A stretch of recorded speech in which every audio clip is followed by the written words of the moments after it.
Share market में हम सभी पैसा लगाना चाहते हैं क्योंकि हम सब में एक लालसा होती है बिना मेहनत के पैसा कमाने की, एक पैसिव इनकम का जरिया बनाए रखने की। पर क्या शेयर बाजार से हम वाकई पैसा कमा सकते हैं? उसमें रुचि तो बहुत सारे लोग जरूर रखते हैं, लेकिन विशेष जानकारी नहीं होती। और फिर कितने ही किस्से सुनने को मिलते हैं कि फलाने ने स्टॉक मार्केट में अपने जीवन भर की कमाई गंवा दी।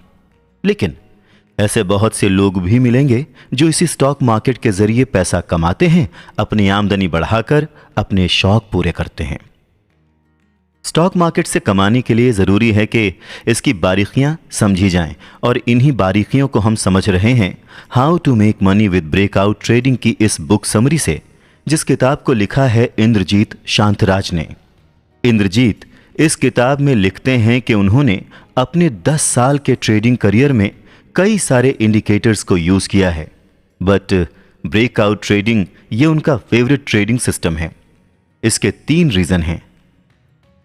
पहला, उन्होंने खुद इस सिस्टम को डेवलप किया है और वो इसे अच्छे तरीके से जानते हैं। इस समरी में हम आपको इस सिस्टम को समझाने की पूरी कोशिश करेंगे। दूसरा, ये बहुत ही आसान सिस्टम है टू अंडरस्टैंड। आपको लाइव मार्केट के समय सिर्फ 5 मिनट चाहिए इसे एग्जीक्यूट करने के लिए। और तीसरा, इंद्रजीत कहते हैं कि ये सिस्टम आपको रिजल्ट्स देता है। ये बुक समरी आपके लिए लाभदायक है अगर आप एक बिजनेस पर्सन या एक वर्किंग प्रोफेशनल हैं और आपके पास माइंड सेट है स्टॉक्स को 2 दिन या फिर 2 हफ्ते तक होल्ड करने का। लेखक का मानना है कि इस टेक्निक से कई लोगों को बहुत प्रॉफिट हुआ है। इस समरी के 3rd एपिसोड में हम आपको कैंडल स्टिक चार्ट्स को पढ़ने की अंडरस्टैंडिंग देंगे। 5th चैप्टर में ट्रेंड लाइन को समझने की जानकारी देंगे। 10th एपिसोड में चार्ट्स को समझाएंगे और 12th एपिसोड में टेक्निकल वर्ड्स को आसान करने की कोशिश करेंगे। और साथ ही आपको सारी की सारी बोनस टिप्स भी मिल जाएंगी जो आपको ट्रेडिंग में हेल्प कर सकती हैं। तो आशा करता हूं कि इससे कम से कम एक बेसिक समझ जरूर उत्पन्न होगी। कैंडल स्टिक चार्ट के जरिए स्टॉक मार्केट का विश्लेषण करना। आज हम फिर मिल रहे हैं एक नई बुक समरी के साथ। आज की चर्चा का विषय स्टॉक मार्केट से संबंधित है। इस बाजार से जो जुड़ा है वो इसकी भूरी भूरी प्रशंसा करता है। जो इससे दूर रहता है वो इसको बुरा मानता है। जो लोग इससे जुड़ना चाहते हैं वो इसकी समझ नहीं रखते। स्टॉक मार्केट से अगर लाभ उठाना है तो इसमें प्रवेश करने से पहले इसका ज्ञान होना अत्यंत आवश्यक है, पर इस ज्ञान को कोई कायदे से सीखने को तैयार ही नहीं होता है। खुद सीखकर अपना धन और पूंजी गंवाकर इसको सीखना महज एक मूर्खता ही तो कहलाएगी। आखिर आप बिना गाड़ी चलाना सीखे सीधे स्टीयरिंग व्हील पर थोड़े बैठ जाओगे, है ना? तो आधी अधूरी जानकारी के कारण नुकसान उठाकर बहुत से लोग इस बाजार से दूर ही रह जाते हैं। आज हम ब्रेकआउट ट्रेडिंग कैसे करते हैं और इससे कमाया कैसे जा सकता है, इस पर बात करेंगे। यहां हम सीखेंगे कि कैंडल स्टिक चार्ट के माध्यम से किस तरह से स्टॉक मार्केट को एनालाइज किया जाए और समझा जाए। लेकिन इसके लिए पहले कुछ तकनीकी बातों को एक आसान भाषा में समझना होगा, और वो ये कि स्टॉक मार्केट क्या है, कैंडल स्टिक चार्ट क्या होते हैं और कैंडल स्टिक चार्ट को पढ़ा कैसे जाता है। ये सीख जाने के बाद हमारे लिए कैंडल स्टिक चार्ट को समझना आसान हो जाएगा। हम ये जान जाएंगे कि मार्केट में किस समय खरीदना सही है और किस समय बेचना उचित है। पर आगे बढ़ने से पहले एक चेतावनी बहुत जरूरी है। इस पॉडकास्ट के माध्यम से हम आपको सैद्धांतिक जानकारियां दे रहे हैं। हम इस प्रकार का कोई दावा या वादा नहीं कर रहे कि इस सारांश में दिए गए सुझाव पर चलकर आप धन अर्जित करेंगे ही करेंगे। यदि आप केवल इसके सुझाव पढ़कर स्टॉक मार्केट में निवेश करते हैं तो जरूरी नहीं है कि आप सफल हों। इन्वेस्ट करने से पहले मार्केट को खुद एनालाइज करें। ब्रेकआउट ट्रेडिंग केवल एक तकनीक है। तो दोस्तों याद रखिए कि यह चर्चा आपको स्टॉक मार्केट के विश्लेषण का एक तरीका और एक तकनीक सिखाने के लिए है। इसको सीखकर आप अपना ज्ञान बढ़ा सकते हैं। इसको हम इस दिशा में पहली सीढ़ी ही कहेंगे। तो चलिए सबसे पहले जान लेते हैं कि आखिर स्टॉक मार्केट होता क्या है। आपने स्टॉक मार्केट के बारे में अक्सर लोगों को बात करते सुना होगा, कई बार इसके बारे में पोस्ट भी देखी होगी। पर कहीं भी आपको पूरी जानकारी नहीं मिल पाती होगी। इस वजह से आपको जिज्ञासा तो जरूर होती होगी कि भाई ये है क्या, लेकिन अधूरे तथ्यों के कारण उलझन में आप पड़ जाते हैं। हो सकता है कि आप भी शेयर मार्केट में निवेश करने के लिए बहुत ही उत्सुक हों, पर इस आधी अधूरी जानकारी के कारण आप किसी ठोस निर्णय पर नहीं पहुंच पाते हैं, बल्कि अधूरी जानकारी के साथ स्टॉक मार्केट में कूद पड़ना सही भी नहीं होगा। कई लोग तो शेयर में धन लगाकर नुकसान भी उठा चुके होंगे और इससे तौबा कर चुके होंगे। तो आइए पहले पायदान पर कदम रखते हैं। शेयर अंग्रेजी भाषा का एक शब्द है जिसको आसान हिंदी में हिस्सा कह सकते हैं। स्टॉक मार्केट भी इसका एक नाम है जो इस शेयर या हिस्से वाले नियम पर काम करता है। शेयर बाजार में किसी कंपनी में हिस्से को शेयर कहा जाता है। इसे ठीक से समझने के लिए एक मोटा मोटा अनुमान लेकर यह उदाहरण देख लेते हैं। मान लीजिए कोई कंपनी 1 लाख के शेयर जारी करती है। कोई भी व्यक्ति उस कंपनी में जितने शेयर खरीदता है वो उस कंपनी में उतने ही हिस्से का मालिक हो जाता है। जैसे कि एक व्यक्ति ने 1 लाख में से 20,000 के शेयर खरीद लिए, तो वो आदमी उस कंपनी में 20% का हिस्सेदार हो गया। अब देखते हैं कि स्टॉक क्या होता है। स्टॉक किसी भी कंपनी में व्यक्ति की हिस्सेदारी को दिखाता है। वो व्यक्ति जब चाहे अपने शेयर दूसरे को बेच सकता है। दूसरी ओर वो दूसरे इंसान से शेयर खरीद भी सकता है। भारत का सबसे बड़ा stock exchange Bombay stock exchange है। इसको 1875 में स्थापित किया गया था। फिर सन 1992 में नेशनल स्टॉक एक्सचेंज की स्थापना हुई थी। यह भारत का पहला डीम्यूचुअलाइज इलेक्ट्रॉनिक एक्सचेंज है। बीएसई में कंपनियों के शेयर या स्टॉक का मूल्य दर्ज किया जाता है। कंपनी की लाभदायक क्षमता के अनुसार कंपनियों के स्टॉक का मूल्य घटता या बढ़ता रहता है। यह पूरा बाजार नियंत्रित होता है सेबी यानी कि securities and exchange board of India, Hindi में इसे कहते हैं भारतीय प्रतिभूति एवं विनिमय बोर्ड द्वारा। सेबी की अनुमति के बिना कोई भी कंपनी अपना आईपीओ या इनिशियल पब्लिक ऑफरिंग जारी नहीं कर सकती है। चलिए अब यह भी जान लेते हैं कि स्टॉक मार्केट में कंपनी दिखती कैसे है। कोई भी कंपनी स्टॉक मार्केट में सूचीबद्ध होने के लिए पहले स्टॉक एक्सचेंज से लिखित समझौता करती है। इसके अनुसार उस कंपनी को अपनी गतिविधियों के बारे में समय समय पर बाजार को अपनी जानकारी भी देनी होती है। इस जानकारी का प्रभाव निवेशकों के हित पर पड़ता है। ये जानकारी कंपनी का मूल्यांकन करने में सहायक होती है। यहीं से निर्धारित होता है कि कंपनी के शेयर की मांग घट रही है या बढ़ रही है, जो शेयर की कीमत में उतार और चढ़ाव को निर्धारित करते हैं। अगर कोई कंपनी नियमों का उल्लंघन करती है या फिर उनका पालन नहीं करती है तो सेबी उनको एक्सचेंज से हटाने की कार्यवाही करने का अधिकार रखता है। चलिए, ये तो बात थी स्टॉक मार्केट में किसी कंपनी की लिस्टिंग की। अब शेयर या स्टॉक के प्रकारों के बारे में जानते हैं। मुख्य रूप से देखा जाए तो इसके 3 प्रकार होते हैं। पहला, कॉमन या सामान्य शेयर। मार्केट में ज्यादातर इन्हीं शेयर्स में ट्रेडिंग होती है। दूसरा, बोनस शेयर्स, जो कंपनी अपने मौजूदा शेयर धारकों को मुफ्त में देती है। और तीसरा, प्रेफर्ड या पसंदीदा शेयर। इसमें मुनाफे की स्थिति में नियमित लाभांश मिलता है। अब आता है मुख्य प्रश्न जो नए निवेशकों को अक्सर परेशान करता है, स्टॉक खरीदा कैसे जाए। जी, तो पहले तो आपको यह तय करना होगा कि आप खुद स्टॉक खरीदेंगे या फिर किसी ब्रोकर की मदद लेंगे। ब्रोकर आपका उचित मार्गदर्शन करेगा, जिसके बदले वो आपसे कोई फीस लेगा या फिर धन में से या परसेंटेज में कोई हिस्सा लेगा। अब आता है इस विषय का असली मुद्दा, वो है ट्रेडिंग। आखिर क्या होती है स्टॉक मार्केट में ट्रेडिंग? स्टॉक मार्केट में सबसे अधिक प्रयोग होने वाला और लोकप्रिय शब्द है ट्रेडिंग, जिसे आप हिंदी में व्यापार कहते हैं। ट्रेडिंग बहुत ही सरल है समझने के लिए। जब आप किसी वस्तु या सेवा को खरीदते हैं इस उद्देश्य से कि कुछ समय बाद आप उसको बेच देंगे और उससे लाभ कमाएंगे, तो ये ट्रेडिंग या व्यापार कहलाता है। ठीक इसी प्रकार जब कोई व्यक्ति स्टॉक मार्केट में स्टॉक खरीदता है तो उसका उद्देश्य होता है कि भाव ऊपर जाने पर वो उस स्टॉक को बेचकर लाभ कमाए। लाभ कमाने के उद्देश्य से स्टॉक की खरीद फरोख्त को ही ट्रेडिंग कहा जाता है। ट्रेडिंग कई तरह से होती है, पर मुख्य रूप से लोग 3 तरह की ट्रेडिंग की तरफ रुझान रखते हैं। पहली है इंट्राडे ट्रेडिंग। इसमें स्टॉक को एक ही दिन में खरीद लिया जाता है और बेच भी दिया जाता है। दूसरी है स्कैल्पर ट्रेडिंग। इसमें खरीदने और बेचने का काम 10 से 15 मिनट के भीतर ही कर लिया जाता है। इसमें लोग अधिक पैसे लगाते हैं, इसीलिए फायदा या नुकसान दोनों ही ज्यादा होने की संभावना होती है।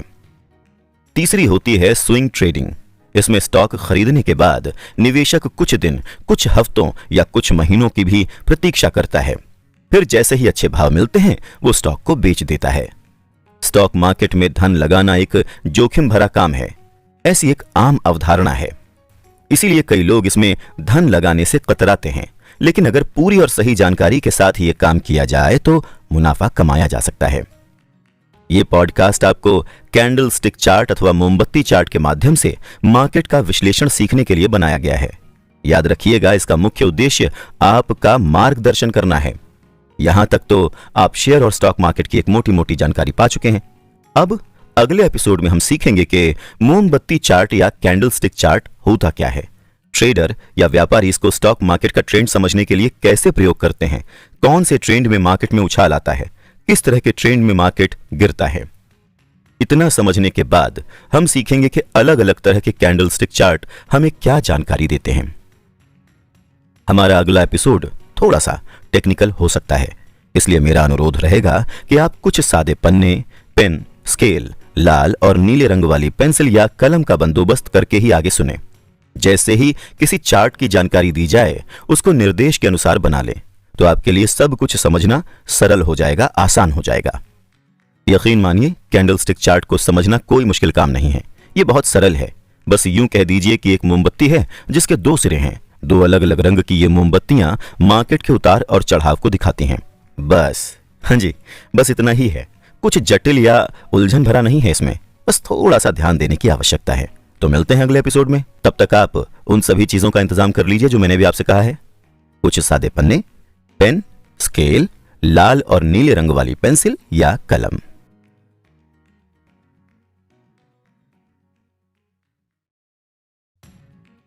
मोमबत्ती चार्ट या कैंडल स्टिक चार्ट, मुख्य जानकारी और पढ़ने का तरीका। दोस्तों, हमारा आज का सारांश शैक्षणिक दृष्टि से बनाया गया है। इसका उद्देश्य यह सीखना है कि कैसे स्टॉक मार्केट के उतार चढ़ाव को कैंडल स्टिक के माध्यम से समझा जाए, कौन सा समय खरीदने के लिए उचित होता है और कौन सा समय बेचने के लिए। दोस्तों, हम सिर्फ यहां एक शिक्षा देने के उद्देश्य से सूचना दे रहे हैं। कहीं भी आपको यह सुझाव नहीं दिया जा रहा है कि आप स्टॉक मार्केट में निवेश कर ही लें। यह फैसला आप अपने विवेक से ही लें। ऐसा कोई भी निर्णय और उसके परिणाम की पूरी जिम्मेदारी आखिर आप ही की तो होगी। चलिए शुरू करते हैं। जब भी आप स्टॉक मार्केट में इन्वेस्ट करने के बारे में किसी से सलाह करते होंगे तो पहला सुझाव होता है कि कैंडल स्टिक चार्ट स्टडी करो, तभी कोई सही अंदाजा लगा पाओगे। तो चलिए सबसे पहले समझते हैं कि आखिर ये होता क्या है। आप सब ने मोमबत्तियां या कैंडल्स तो देखी ही होंगी।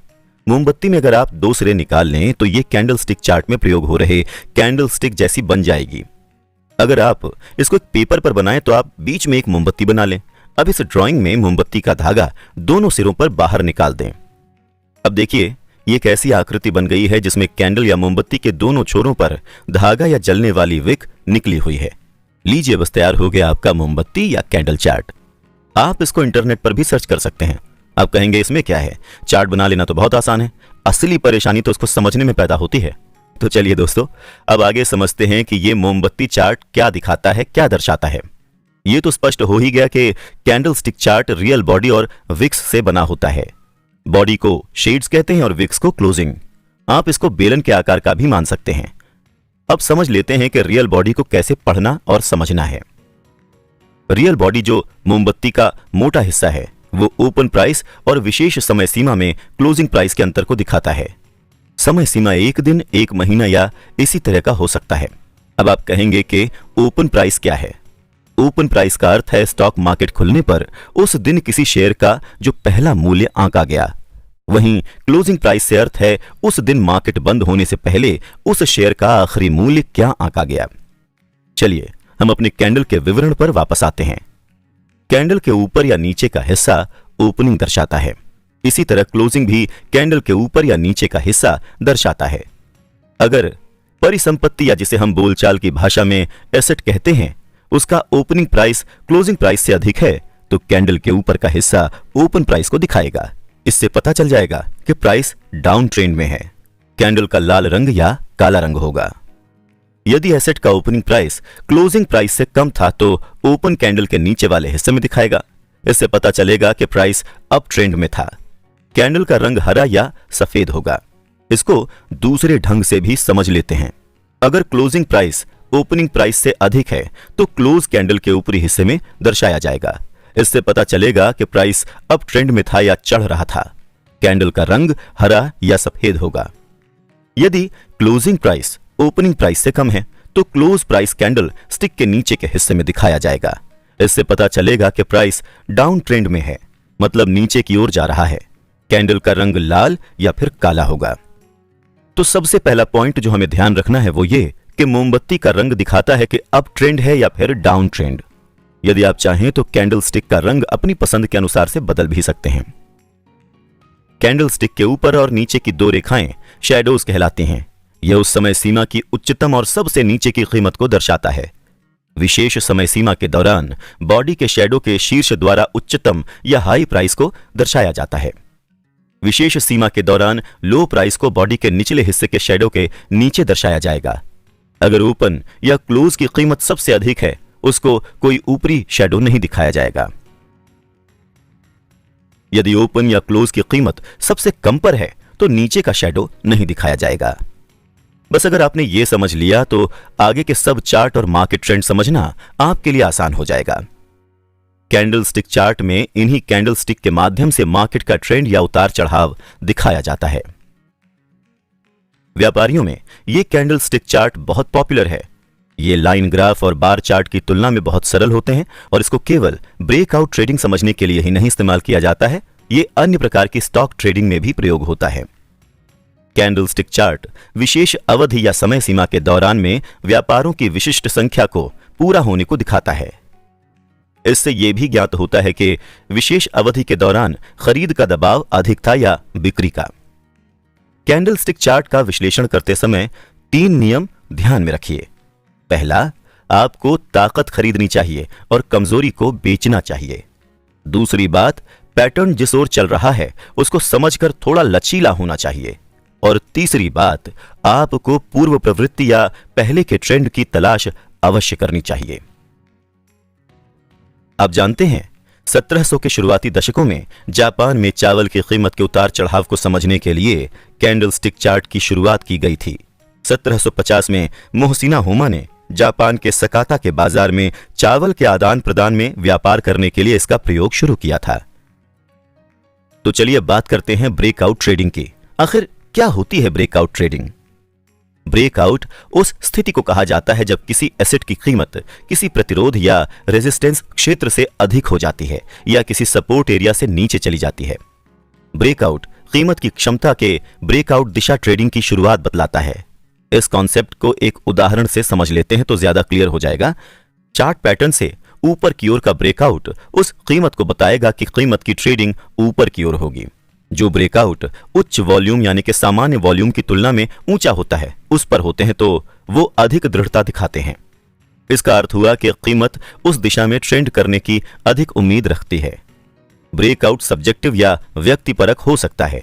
ऐसा इसलिए क्योंकि सभी ट्रेडर एक ही सपोर्ट या रेजिस्टेंस स्तर को समझें या उसका उपयोग करें, ऐसा जरूरी नहीं है। इसीलिए अपना विश्लेषण करके फैसला लें, दूसरों की देखा देखी निर्णय ना लें।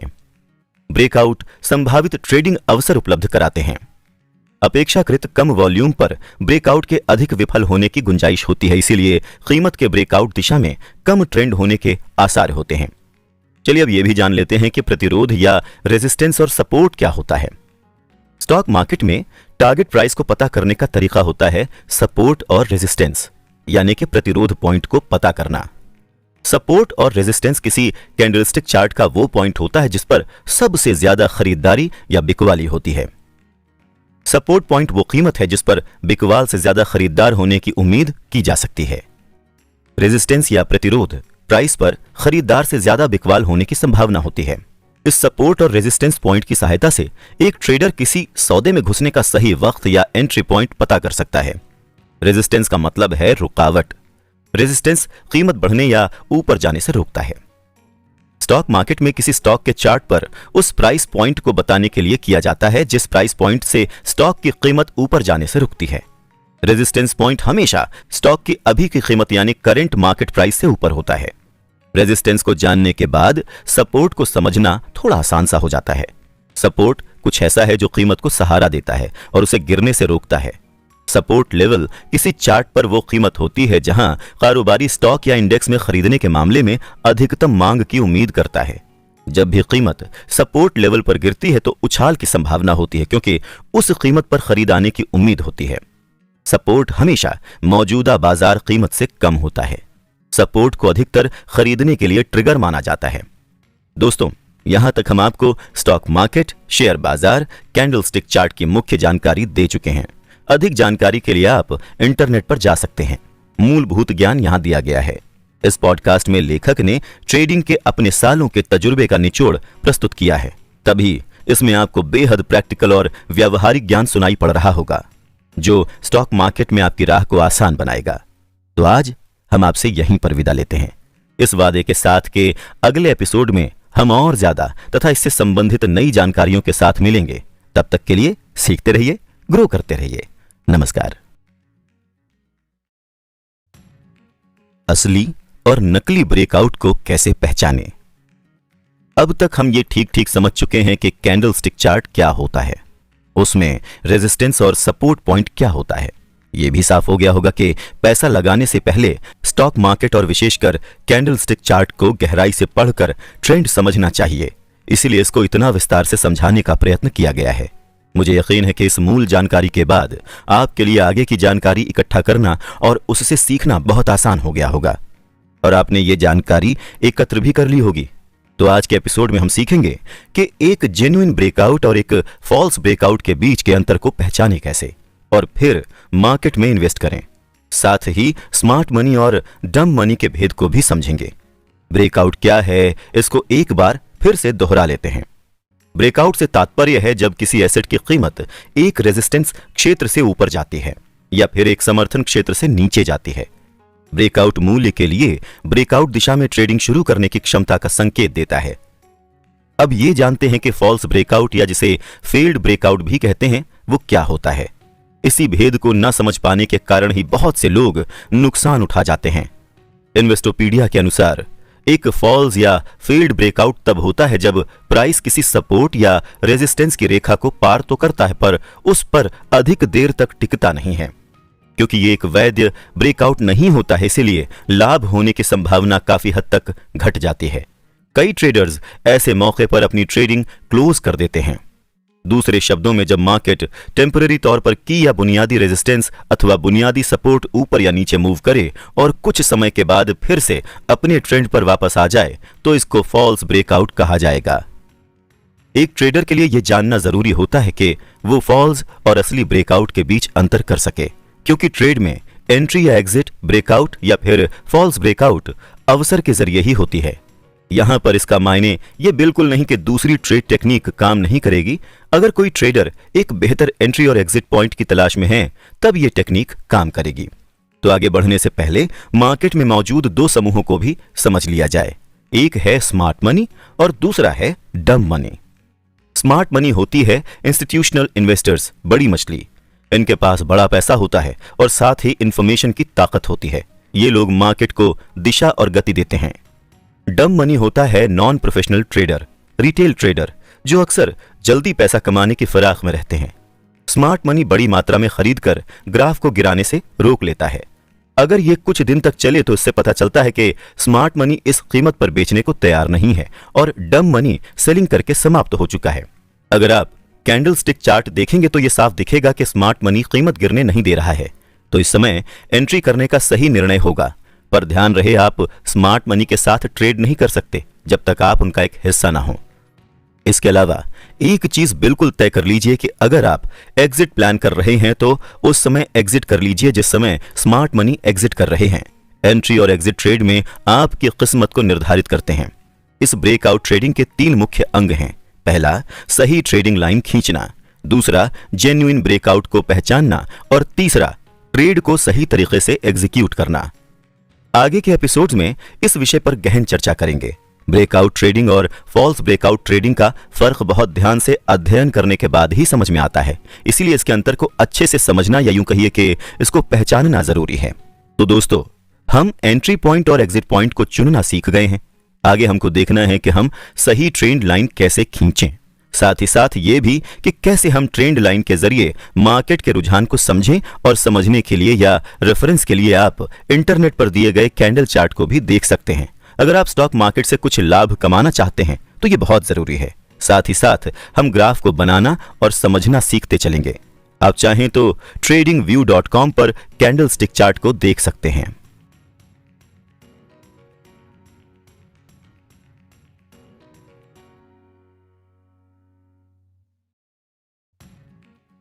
ट्रेंड लाइन बनाने से पहले ये जरूर सीख लें। स्वागत है ब्रेकआउट ट्रेडिंग के एक नए एपिसोड में, जहां आज हम जानेंगे कि कैंडल स्टिक चार्ट पर ट्रेंड लाइन कैसे बनाएं और हमें किन किन बातों को ध्यान में रखना होगा। सबसे पहले तो ये जान लीजिए कि कैंडल स्टिक चार्ट के पैटर्न कई तरह के होते हैं और हर एक को याद करना एक बेकार की मेहनत होगी। फिर भी कुछ मुख्य बातें जहन में जरूर बिठा लें, जैसे कि अगर आप किसी कैंडल स्टिक चार्ट में कई सेलिंग विक्स और बाइंग विक्स देखें तो इसमें ट्रेडिंग ना करें, ऐसे चार्ट को अवॉइड कर जाइए। कुछ ग्राफ्स में आप देखेंगे कि प्राइस एक्शन स्मूथ नहीं है और चार्ट में कई गैप्स भी हैं, इसको भी अवॉइड ही करिए तो अच्छा रहेगा। जिस ग्राफ में गैप्स हों और कई दिनों तक ट्रेडिंग के दिनों में कोई एक्टिविटी ना दिख रही हो तो इससे पता चलेगा कि कुछ ऑपरेटर्स ट्रेडिंग को कंट्रोल कर रहे हैं। ऐसी स्क्रिप्ट से भी दूर ही रहिए तो फायदे में रहेंगे। तो सीधी सीधी बात यह है कि कोई ग्राफ आपको कंफ्यूज करे तो आप अगली स्क्रिप्ट पर चले जाइए। ऐसा कोई नियम नहीं है कि आपको एक ही स्क्रिप्ट पर ट्रेड करना है। तो अब आपको बनाना सीखना है ट्रेंड लाइन। मेरी आशा है कि आपने अब तक कोई ना कोई कैंडल स्टिक चार्ट देख ही लिया होगा। अगर उसका प्रिंट आउट आपके पास है या फिर उसको आप अपने स्क्रीन पर देख रहे हैं तो समझना और भी आसान हो जाएगा। आप देखेंगे कि कैंडल स्टिक चार्ट में प्राइस पीक वो बिंदु दिखाता है जहां पर कीमत सबसे ज्यादा थी। अगर 2 यानी कि 2 से अधिक प्राइस को एक सीधी रेखा से जोड़ दिया जाए तो उस स्क्रिप्ट का ट्रेंड पता चल जाएगा। सपोर्ट और रेजिस्टेंस पॉइंट भी दिख जाएंगे, फिर आप एक बेहतर ट्रेंड के मौके को पहचान लेंगे। ट्रेंड लाइन को देखते ही मार्केट समझ में आ जाता है। ट्रेंड लाइन को खींचने के लिए 3 मुख्य बातों को ध्यान रखना होगा। पहली बात प्राइस का पीक, दूसरी बात ट्रेंड लाइन का स्लोप और तीसरी बात प्राइस ट्रेंड लाइन के साथ साथ चले। इस सिस्टम में आपको 6 महीने से लेकर साल भर तक के चार्ट को देखना होगा, क्योंकि हमारा मैक्सिमम होल्डिंग पीरियड मात्र 2 हफ्ते ही होता है। हमें यह जानने की कोई जरूरत नहीं है कि 1 साल पहले क्या हुआ था, क्योंकि हमारा होल्डिंग पीरियड कम है। प्राइस पीक की कम से कम 2 पीक को तो लाइन से जोड़ना ही होगा ताकि एक सही ट्रेंड लाइन बन सके। आप सपोर्ट ट्रेंड लाइन और रेजिस्टेंस ट्रेंड लाइन दोनों ही खींच सकते हैं। एक मजबूत ट्रेंड लाइन वो लाइन कहलाएगी जो ज्यादा संख्या में पीक को जोड़ेगी।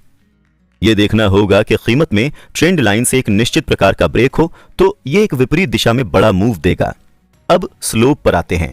इसकी बात करें तो जिस ट्रेंड लाइन में मध्यम से लेकर कम स्लोप होगा यानी कि 45 डिग्री से कम, वो इन्वेस्ट करने के लिए एक सुरक्षित स्क्रिप्ट है। ये ट्रेंड एक हेल्दी ट्रेंड है। जैसे जैसे ट्रेंड लाइन का स्लोप बढ़ता है, सपोर्ट और रेजिस्टेंस लेवल की वैधता घटती जाती है। अगर ट्रेंड लाइन स्टीप हो तो इसका मतलब है कि कम समय के भीतर तेजी से उछाल और गिराव आएगा। इस तरह से बनी ट्रेंड लाइन जिसमें तेजी से मूवमेंट हो रहा है, उसमें सपोर्ट या रेजिस्टेंस लेवल को कोई मजबूती नहीं मिलती है। ऐसी ट्रेंड लाइन में चाहे 2 या 3 पीक भी जुड़ रहे हों, तब भी उसमें ट्रेंड करने का जोखिम नहीं उठाना चाहिए। तो सीधी सीधी बात यह है कि स्टीप ट्रेंड लाइन एक हेल्दी ट्रेंड लाइन नहीं है, इसमें निवेश मत कीजिए। प्राइस ट्रेंड लाइन पर ही हो और उससे मेल खाए। अगर ट्रेंड लाइन के सारे पीक्स प्राइस पीक से मेल खा रहे हैं तो ये एक मजबूत ट्रेंड लाइन है, पर अगर ट्रेंड लाइन में प्राइस के सारे पीक नहीं जुड़ पा रहे हैं तो वो एक मजबूत पावरफुल ट्रेंड लाइन नहीं है। एक बात याद रखें कि ट्रेंड लाइन का खींचना सब्जेक्टिव होता है और हर इंसान इसे अपने हिसाब से समझता है। ये एक कला है जिसमें सबका अपना अलग नजरिया होता है। किसी भी ट्रेंड लाइन को बहस का मुद्दा न बनाएं। जब भी ट्रेंड लाइन बनाएं, यहां दी गई गाइडलाइन का सहारा लें। इस पॉडकास्ट में अधिकतर रेजिस्टेंस ट्रेंड लाइन पर ही विचार किया गया है। यह चर्चा विशेष उन रिटेल ट्रेडर के लिए है जो कम पूंजी से काम शुरू करते हैं। अब तक आप समझ चुके होंगे कि ट्रेंड लाइन को कैसे बनाएं और कौन सी स्क्रिप्ट पर आपको ध्यान देना है। एक बार जल्दी जल्दी दोहरा लेते हैं। हम ट्रेंड लाइन बनाने के लिए सिर्फ 6 महीने से लेकर साल भर के भीतर के ही डेली चार्ट्स को देखते हैं। जिस चार्ट में स्मूथ प्राइस एक्शन नहीं होता उसको हम कंसिडर नहीं करते हैं। जब कोई ट्रेंड लाइन ज्यादा पीक को जोड़ती है तब वो डोमिनेंट ट्रेंड लाइन बन जाती है। इस ट्रेंड लाइन का ब्रेक बड़े मूव का अवसर देता है। ट्रेंड का स्लोप 45 डिग्री से कम होना चाहिए। सभी पीक्स ट्रेंड लाइन पर ही होने चाहिए। ट्रेंड लाइन बनाना एक कला है और ये सब्जेक्टिव होती है। इसके विषय में किसी से बहस करने की जरूरत नहीं है। तो दोस्तों, आज का एपिसोड यहीं पर समाप्त करते हैं। अगले एपिसोड में ये जानेंगे कि सिर्फ 60 सेकंड में ही कैसे हम जेन्युइन ब्रेकआउट का पता लगा सकते हैं। तो आज की विद्या सिर्फ यहीं तक। आशा है आप शेयर मार्केट को लेकर अब अधिक कॉन्फिडेंट हो गए होंगे। इसको सीखने के लिए आप चाहें तो अलग अलग ग्राफ पर ट्रेंड लाइन बनाकर देख सकते हैं। कई लोग नुकसान इसलिए उठाते हैं कि वो ट्रेंड को समझने में या तो भूल कर जाते हैं या फिर बहुत गौर से स्टडी नहीं करते हैं। ध्यान रखें, यहां ओवर कॉन्फिडेंस से आप मात खा सकते हैं, पर हां, दी गई गाइडलाइंस के मुताबिक सही आकलन करने पर आपके पास कोई वजह ही नहीं है कि आप मुनाफा ना कमाएं। तो जल्दी ही मिलते हैं। नमस्कार। तब तक के लिए सीखते रहिए और तरक्की की सीढ़ियां चढ़ते रहिए।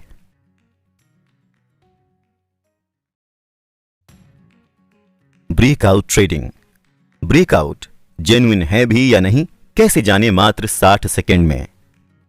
दोस्तों, स्वागत है आप सबका ट्रेडिंग की दुनिया में। हम सीख रहे हैं कि किस प्रकार कैंडल स्टिक चार्ट के जरिए ब्रेकआउट ट्रेडिंग की जाए और कम समय में धन कमाया जाए। ट्रेडर्स कैंडल स्टिक चार्ट के जरिए मार्केट के ट्रेंड को समझते हैं और खरीदारी या बिकवाली करते हैं। ट्रेडर इसके जरिए जानते हैं कि मार्केट में कब एंट्री करनी है और कब एग्जिट करना है। हम ट्रेंड लाइन का निर्माण करना पिछले एपिसोड में सीख चुके हैं। एक पारंपरिक ब्रेकआउट ट्रेडिंग तकनीक यह है कि जब भी प्राइस रेजिस्टेंस ट्रेंड लाइन को हरी करे और उसमें वॉल्यूम भी ज्यादा हो और वर्तमान की कैंडल ट्रेंड लाइन से ऊपर हो तो ट्रेड के मार्केट में एंटर कर जाना चाहिए। ये सुनने में तो आसान लगता है, थ्योरी में भी आसान लगता है, पर प्रैक्टिकली व्यावहारिक रूप से इसमें अच्छे रिजल्ट आसान नहीं होते हैं। आइए फॉल्स ब्रेकआउट की कुछ पहचान समझ लेते हैं। आपको चार्ट देखते समय ब्रेकआउट कैंडल की विक को भी ध्यान में रखना होता है। अगर कैंडल में ऊपर की विक बड़ी हो तो पता चलता है कि करंट प्राइस लेवल पर बिकवाली या सेलिंग स्ट्रांग है। जब तक प्राइस सेलिंग को कम नहीं करता तब तक ये विक ऊपर नहीं जा सकती। ऐसे में बिकवाली को न्यूट्रलाइज होने में कुछ समय लगेगा, इसीलिए इसके फॉल्स ब्रेकआउट होने की संभावना अधिक है। जब प्राइस ट्रेंड लाइन के ऊपर क्लोज होता है लेकिन सेलर्स की ओर से इसका ऑपोजिट रिस्पॉन्स रहता है, जिसके कारण कैंडल के ऊपर की विक बड़ी दिखती है, ऐसी स्थिति में भी फॉल्स ब्रेकआउट की संभावना ज्यादा है। अब जान लेते हैं कि रियल ब्रेकआउट कैसे पहचानें। प्लीज एक पेन और पेपर ले लीजिए। जो अगली बात आप सुनने जा रहे हैं या सीखने जा रहे हैं वो बहुत ही इंपॉर्टेंट है और उसको जीवन में उतारना बहुत जरूरी है।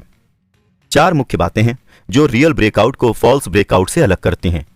पहली बात है एक बड़ी ब्रेकआउट कैंडल। दूसरी बात है क्विक टाइम। तीसरी बात ऑपोजिट पार्टी की ओर से कोई रिस्पॉन्स ना होना। और चौथी बात है गुड वॉल्यूम। एक रिक्वेस्ट है आप सभी दोस्तों से कि अभी इतनी सी ही जानकारी के आधार पर कोई निर्णय मत लीजिए। इस एपिसोड और अगले एपिसोड्स को ठीक से सुनकर समझ लीजिए, फिर एक ओपन माइंड से डिसाइड कीजिएगा। ब्रेकआउट ट्रेडिंग में सही टाइमिंग और सही विश्लेषण बहुत जरूरी है, इसलिए कोई भी जल्दबाजी ना करें। एक और बात, रियल मार्केट में काम शुरू करने से पहले सिम्युलेटर पर काम करना सीख लीजिए। इससे आप बिना नुकसान उठाए मार्केट के पैंतरों को सीख लेंगे। यह अभ्यास आपको कई मुसीबतों से बचाएगा। चलिए तो अब समझ लेते हैं मुख्य बातें। पहली बात, एक बड़ी ब्रेकआउट कैंडल जिसके नाम से ही स्पष्ट है कि बिग कैंडल के साथ ब्रेकआउट होना चाहिए। यह बिग मनी का इन्वॉल्वमेंट होने के कारण एक बड़ा मूव होगा जो रेजिस्टेंस ट्रेंड लाइन के पास या ट्रेंड लाइन पर होगा।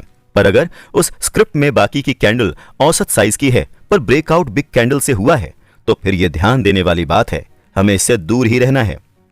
दूसरी बात, क्विक टाइम पैरामीटर के माध्यम से हम फेक ब्रेकआउट को पहचान कर अलग कर सकते हैं।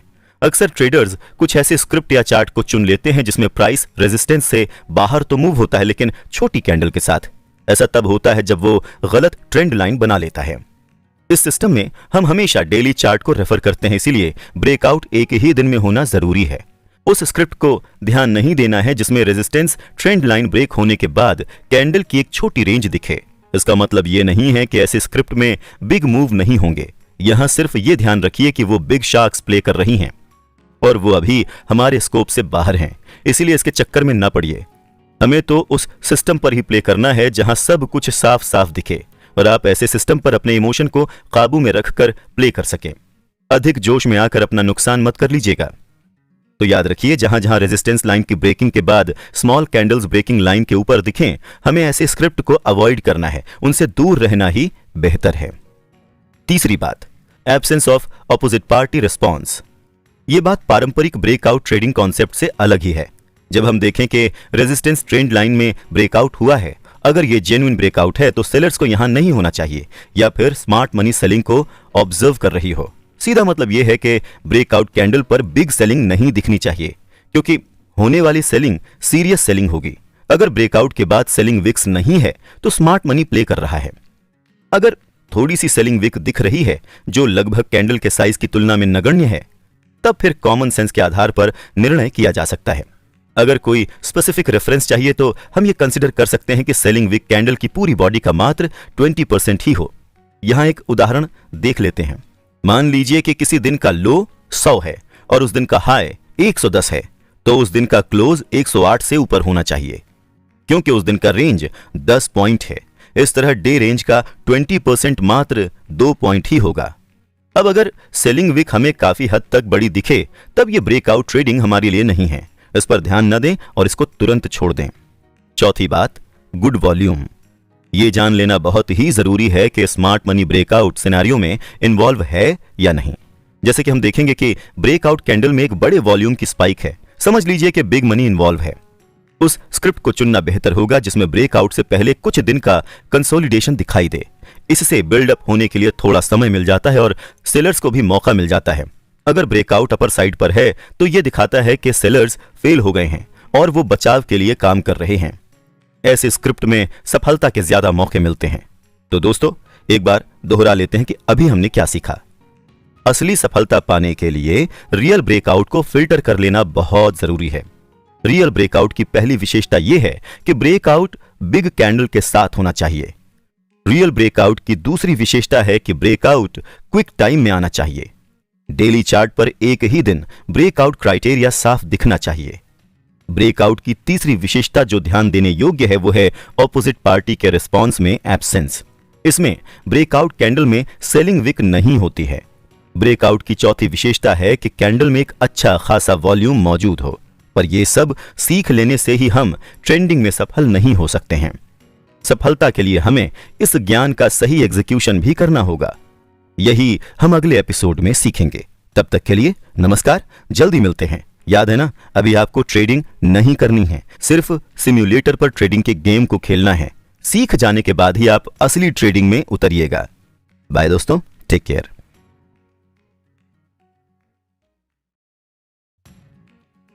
एग्जीक्यूशन है असली मुद्दा। हम सीख रहे हैं स्टिक मार्केट को समझना कैसे है। ये समझने के काम हम कैंडल स्टिक चार्ट पर बनी ट्रेंड लाइन से कर सकते हैं। अभी तक हम कैंडल स्टिक, उसके चार्ट और उस पर ट्रेंड लाइन बनाना और ट्रेंड लाइन को एनालाइज करना सीख चुके हैं। आज का विषय है इस सारे ज्ञान को जो अब तक हमने समझा है उसको सही तरीके से प्रयोग करने का। सही एग्जीक्यूशन करने का क्या तरीका है? ये तो हम जानते ही हैं कि अगर कोई खेल जीतना है तो उस खेल के नियम पहले से पता होने चाहिए। एक ट्रेडर इसको ट्रेड प्लान कहता है। बहुत से सफल ट्रेडर ट्रेड प्लान को सबसे ज्यादा महत्व देते हैं। एक ट्रेडर के रूप में मार्केट में दाखिल होने से पहले आपको कम से कम मुख्य 5 बातें अवश्य पता होनी चाहिए। पहली बात, आपके सिस्टम के आधार पर आपका एंट्री पॉइंट कहां है। दूसरी बात, अगर किसी स्थिति में आपकी एनालिसिस गलत होती है या ट्रेड सेटअप फेल हो जाता है, तब आपका स्टॉप लॉस कहां है। तीसरी बात, आपके आइटम में आपने किस जगह अपने लिए एग्जिट सोच रखा है। चौथी बात, एक ट्रेड में आप कितना अमाउंट रिस्क करने को तैयार हैं। पांचवी बात, अपने पूरे पोर्टफोलियो में से आप कितना अमाउंट एक चुने हुए ट्रेड में रिस्क में लगाने को तैयार हैं। जब भी आप कोई ट्रेड करने जा रहे हैं तो उसके पहले इन 5 बातों को निश्चित जरूर कर लीजिए। यह आपके ट्रेड प्लान का मुख्य हिस्सा है। अगर आप इन सीमाओं को तय किए बगैर स्टॉक मार्केट में कदम रखते हैं तो आप कब और कहां नुकसान में पड़ गए आपको पता भी नहीं चलेगा। ये सीमाएं ही आपके निवेश की सुरक्षा करेंगी। ये प्लान हर तरह की ट्रेडिंग में अप्लाई होता है। अब इस प्लान को हम ब्रेकआउट टेस्टिंग सिस्टम पर लागू करना सीखते हैं। Entry, stop loss, target. Entry हमेशा ब्रेकआउट कैंडल के थोड़ा टिक्स या साधारण शब्दों में कहें तो पॉइंट्स ऊपर से होनी चाहिए। स्टॉप लॉस ब्रेकआउट कैंडल लो से थोड़ा टिक्स नीचे होनी चाहिए। अगर ब्रेकआउट डाउन ट्रेंड से दिखता जा रहा है तो एम ट्रेंड लाइन की शुरुआत पर रखा जाना चाहिए। टारगेट के रूप में टॉप मोस्ट स्विंग को ही लेना बेहतर होगा। इस तरह के स्क्रिप्ट में ट्रेड तभी करना चाहिए जब 1 के बदले 2 का रिस्क रिवॉर्ड अनुपात हो। अगर रिस्क रिवॉर्ड का अनुपात 1 के मुकाबले 2 नहीं है तो इस सेटअप को छोड़ दीजिए और बेहतर सेटअप की तलाश में लग जाइए जिसमें मुनाफा होने की संभावना ज्यादा हो। ध्यान रखिए, एंट्री हमेशा ब्रेकआउट कैंडल के हाई पर आनी चाहिए। कभी भी ब्रेकआउट कैंडल हाई से नीचे मत खरीदिए। एक बात और, अगर ट्रेड पिछले दिन की तुलना में 2% ऊपर पर खुल रहा है तब भी ट्रेड करना अवॉइड करिए, क्योंकि इसमें स्टॉप लॉस पॉइंट बढ़ जाता है जिसके कारण प्रॉफिट बुकिंग अट्रैक्ट हो सकती है। उस समय भी मत खरीदिए जब मार्केट 2% से ऊपर पर खुलकर पिछले दिन के हाई पर वापस आ जाए, क्योंकि यह ब्रेकआउट कॉन्सेप्ट के खिलाफ है। जब ब्रेकआउट साइडवे ट्रेंड से हो तो आप साइडवे ट्रेंड की उतनी ही विड्थ ले सकते हैं जितनी टारगेट की हो। इसमें भी एंट्री ब्रेकआउट कैंडल की हाई से थोड़ा टिक्स ऊपर ही होनी चाहिए और स्टॉप लॉस ब्रेकआउट कैंडल की लो के थोड़ा टिक्स नीचे होना चाहिए। ट्रेड तब ही करना है जब रिस्क रिवॉर्ड का अनुपात 1 के मुकाबले 2 हो, अन्यथा आप इस सेटअप को छोड़ दीजिए। Volume determines the width of the candlestick. White candlesticks form when volume is high, while narrow candlesticks form when volume is low। यहां पर विड्थ को समझ लेना बेहद जरूरी है। अगर वॉल्यूम ज्यादा है तो वाइड कैंडलस्टिक बनती है, जब वॉल्यूम कम होता है तो नैरो या पतली कैंडलस्टिक बनती है। अच्छा, अगर ऐसी स्थिति है कि किसी स्क्रिप्ट में ऑल टाइम हाई है तब क्या करेंगे? ऐसी स्थिति में कोई फिक्स्ड टारगेट का मिलना बहुत कठिन हो जाता है। अपसाइड पर कोई रेफरेंस पॉइंट भी नहीं होता है। ऐसे में आप 1 के मुकाबले 2 अनुपात में रिस्क रिवॉर्ड पर प्रॉफिट बुक कर सकते हैं, या तो फिर प्रत्येक स्विंग लो के नीचे स्टॉप लॉस को ट्रेल कर सकते हैं। आप ये नहीं कह सकते कि ये कहां तक जाएगा। इसके अलावा आप 1 के मुकाबले रिस्क रिवॉर्ड पर आंशिक एग्जिट को प्लान कर सकते हैं। बाकी की पोजीशन को आप ट्रेल स्टॉप लॉस के आधार पर संभाल सकते हैं। स्टॉप लॉस की अनकही कहानी। स्टॉप लॉस इस तरह के ट्रेंडिंग सिस्टम का सबसे महत्वपूर्ण घटक है। ज्यादातर ट्रेंडिंग सिस्टम में यह कॉन्सेप्ट नहीं दिखाई पड़ता है और इस कारण लोग गचका खा जाते हैं। आज के इस सेक्शन को तब तक सुनिए जब तक यह आपके दिमाग में पूरी तरह से बैठ ना जाए। कई स्क्रिप्ट में आपको स्पष्ट ब्रेकआउट ट्रेड दिखेगा, उसकी ब्रेकआउट कैंडल बड़ी दिखेगी, क्विक टाइम भी दिखेगा, सेलिंग विक भी नहीं होगी और अच्छा वॉल्यूम भी होगा। कहने का मतलब यह है कि चेकलिस्ट में ये सब स्थिति और शर्तें संतोषजनक दिखेंगी। इसीलिए हम अगले दिन बाय या खरीदारी का ऑर्डर ब्रेकआउट कैंडल के हाई पर करेंगे। अगर ट्रिगर हुआ तो स्टॉप लॉस ब्रेकआउट कैंडल के लो के नीचे होगा। अगले दिन उसने हमारे बिजी ऑर्डर को ट्रिगर किया, जैसे प्राइस ब्रेकआउट कैंडल के हाई के ऊपर हुआ, पर हुआ यूं कि ये ऊपर की ओर बड़ा मूव न दे सका। अब याद करिए हमारा नियम, ब्रेकआउट का हमारा क्राइटेरिया बहुत ही सरल है। प्राइस को क्विक टाइम में बिग मूव देना है और सेलिंग नहीं होनी है। अब ब्रेकआउट के बाद अगले 2-3 ट्रेडिंग सेशन तक ब्रेकआउट का नियम लागू होगा। स्मार्ट मनी या तो सेलिंग करेगी या फिर ज्यादा खरीदारी करेगी या तो फिर कुछ भी नहीं करेगी। अगर स्मार्ट मनी खरीदारी करता है तो कीमत में उछाल आएगा।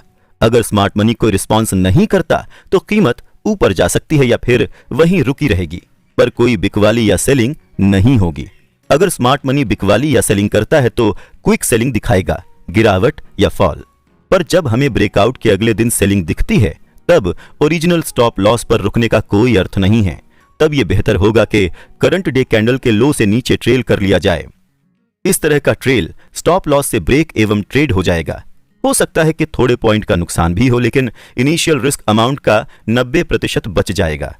यह भी ध्यान रखिए कि प्राइस आपके ट्रेल स्टॉप लॉस को हिट कर जाए और फिर आपके टारगेट पर पहुंचे। इसकी वजह से आपको ट्रेल स्टॉप लॉस के कॉन्सेप्ट को बदलना नहीं चाहिए। इस सिस्टम का मुख्य विचार यह है कि अगर प्राइस में कोई खतरा दिखे तो इनिशियल रिस्क को जितना संभव हो सके उतना कम किया जाए और साथ ही स्पष्ट ब्रेकआउट स्क्रिप्ट में प्रॉफिट कमा लिया जाए। एक और उदाहरण लेते हैं कि अगर ट्रेड लाइन में ब्रेकआउट ट्रेड में स्पष्ट ऑल टाइम हाई दिख रहा है तो ये पूरी चेकलिस्ट सेटिस्फाई होती है, जैसे कि ब्रेकआउट कैंडल बड़ी है, क्विक टाइम भी है, सेलिंग विक भी नहीं है, गुड वॉल्यूम भी है। तब हम अगले दिन बाय ऑर्डर लगा देंगे जो ब्रेकआउट कैंडल के हाई के ऊपर होगा। अगर कोई ट्रिगर हुआ तो स्टॉप लॉस ब्रेकआउट कैंडल के लो के नीचे होगा। अगले दिन उसने हमारे बाय ऑर्डर को ट्रिगर किया क्योंकि प्राइस ब्रेकआउट कैंडल के हाई के ऊपर प्राइस ट्रेड हुआ। फिर भी ये अपसाइड में बिग मूव देने में फेल हो गया और उसने एक डोजी कैंडल दे डाली। याद रखिए, ब्रेकआउट का हमारा क्राइटेरिया है कि प्राइस को क्विक टाइम में बिग मूव देना है, साथ ही सेलिंग की भी एब्सेंस होनी चाहिए। Criteria for